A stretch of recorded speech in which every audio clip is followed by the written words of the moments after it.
দেখাচ্ছে। আমাদের ইতিহাস জানা আছে, ফিরাউনের ইতিহাস আমরা ভুলি নাই, সাদ্দাতের ইতিহাস আমরা ভুলি নাই, নমরুদের ইতিহাস আমরা ভুলি নাই। আজকে আমাদের ভাইদেরকে, আমাদের মা বোনদেরকে এরকম ভাবে ঠান্ডা মাথায় পাখির মতো গুলি করে হত্যা করবে, আর আমরা ঘরের মালিককে বসে বসে দেখবো তাহলে ওকে মারা।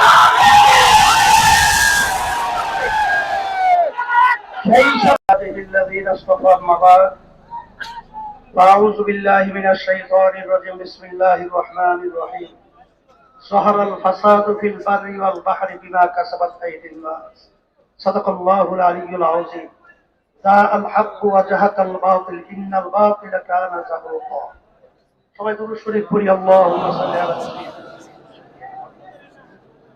সাল্লাল্লাহু আলাইহি। প্রথম সারিতে কাজ করবে আমার যুবক ভাইরা। আমি আলোচনা বেশি লম্বা না করে সংক্ষেপ ভাবে বলবো, আজকে বাংলাদেশ স্বাধীন করতে গিয়ে লক্ষ লক্ষ মানুষ জীবন দিয়েছে, পঙ্গু হয়েছে, মা বোনরা এতিম হয়েছে, সন্তান হারিয়েছে, বিধবা হয়েছে। আজকে বাংলাদেশে যে পরিবেশ পরিস্থিতি চলছে এটা আমাদের সবাই নখদর্পণে পরিষ্কার ভাবে আমাদের সামনে বাস্তবতা চলছে। এই অবস্থায় আমি সকল প্রজাত আহ্বান জানাবো, ঘরের ভিতরে ডাকাত ঢুকেছে, আমাদের ঘরে গুন্ডা ঢুকেছে, আমাদের ঘরে সন্ত্রাসী ঢুকেছে, দেখলে দেখা দেখাচ্ছে। আমাদের ইতিহাস জানা আছে, ফিরাউনের ইতিহাস আমরা ভুলি নাই, সাদ্দাতের ইতিহাস আমরা ভুলি নাই, নমরুদের ইতিহাস আমরা ভুলি নাই।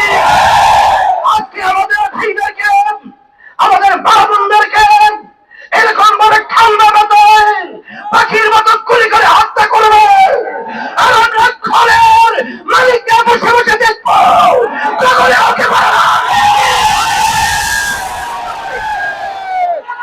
সেই হিসাবে আমি বিশেষ করে যুবকদেরকে বলবো, আল্লাহ রাসূল সাল্লাল্লাহু আলাইহি ওয়াসাল্লাম তোমাদের ব্যাপারে দোয়া করেছেন, আর তখন বুড়ারা বিরোধিতা করেছিল ইসলাম ন্যায়ের বিরুদ্ধে। আজকে যুবকরা একত্রিত হয়েছেন, আজকে ছাত্ররা একত্রিত হয়েছেন, আজকে অন্যায় প্রতিরোধকারীরা আজকে রাজপথে নেমেছে। আজকে যদি আমরা একটা শব্দ করতে পারি না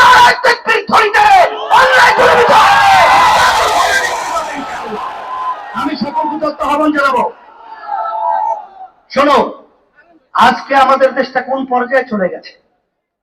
আগে পরে 53 বছর স্বাধীনতার ইতিহাসে আমরা দেখেছি এরকম ভয়াবহ মানুষের এই সরকারের প্রতি অনীহা, ঘৃণা আর কখনোই বাংলার ইতিহাসে কেউ দেখে নাই।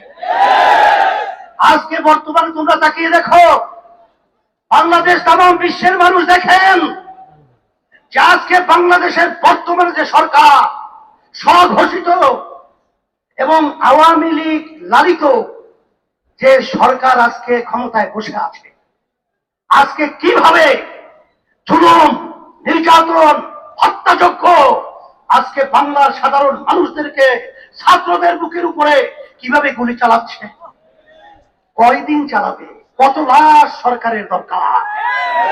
আজকে শত শত মানুষ 100-র মতো প্রায় আমাদের কাছে সংবাদ, এই কয়েকদিনই ব্যবধানে তারা আজকে দুনিয়াতে নেই।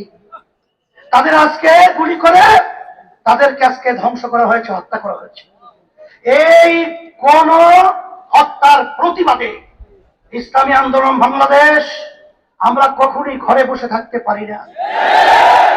আমার ভাইদের আজকে যে রক্ত ছড়িয়েছে, জান ছড়িয়েছে, এই অবস্থায় কখন ইসলামী আন্দোলন বাংলাদেশ, কোন বাংলাদেশের সচেতন নাগরিক, কোন হৃদয়বান মানুষ তারা ঘরে থাকতে পারে না। তারই অংশ হিসাবে আজকে আমরা রাজপথে এসেছি। সেই সুবাদে আমি সকল শ্রেণী, সকল পেশাজীবী, সকল বুদ্ধিজীবী, সকল চাকরিজীবী, সকলের প্রতি, সমস্ত ওলামায়ে কেরাম, সমস্ত তলেব ইলম, সমস্ত সচেতন নাগরিক, সমস্ত সাংবাদিক, প্রশাসন সহ সবাইকে বলবো, আসেন আমরা সবাই একত্রিত হয়ে অন্যায় প্রতিবাদে এবং যারা নাকি হত্যাকারী, হত্যাযজ্ঞ যারা চালিয়েছে ওদের বিরুদ্ধে যে অবস্থান তৈরি করতে পারি, অন্যায় আমাদের প্রতিবাদে এই ন্যায়ের রক্তের সাগরে অন্যায় ভেসে যাবে ইনশাআল্লাহ। এই আশাবাদ ব্যক্ত করছি। আর সুশৃঙ্খল ভাবে তোমরা বিক্ষোভে অংশ নেবা এই আহ্বান জানিয়ে এবং সকলের সর্বশ্রেণীর মানুষদেরকে এই অন্যায় প্রতিবাদে রাজপথে নামার এবং এর প্রতিবাদে আসা আমি দাওয়াত জানিয়ে এবং পুলিশ যে বিশেষ করে আজ